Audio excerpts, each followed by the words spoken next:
Today marks the 10-year anniversary of Hurricane Jeanne, a powerful storm that ripped across the Tampa Bay area, following two other storms just weeks earlier. One of the hardest hit cities, Lakeland, where a local family nearby nearly lost everything, but now you'll see how they have made a big comeback. Our Chris Trenkman is covering Polk County for us. Jeanne was like the icing on a very bitter cake, the 2004 trifecta of hurricanes. Polk County defied incredible odds as all three storms crisscrossed the county over a 6-week period. It was a total shock. It was devastation to us.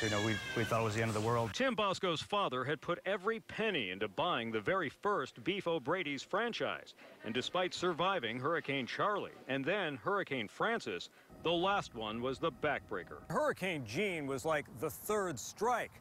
The weight of the heavy rainfall caused a retention pond to collapse, taking most of the Outback Plaza with it. The restaurant was destroyed, and Bosco says his family spent an entire year struggling to rebuild. Tony Hopman is still a regular at the South Lakeland Beefs. He recalls how tough it was when the employees were suddenly out of work. It was really sad because they were going well.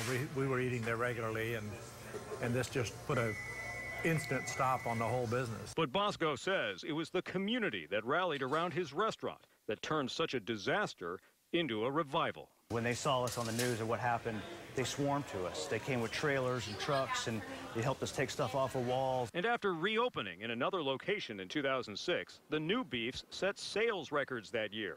Bosco has since opened 3 more Beef O'Brady's, but he always keeps the memories of 2004 in clear view as a reminder of how far they've come since Polk County's most devastating summer. At the time, we thought it was the worst thing that happened in the world to us, but it turned around to be a blessing in disguise. In Lakeland, Chris Trenkman, ABC Action News.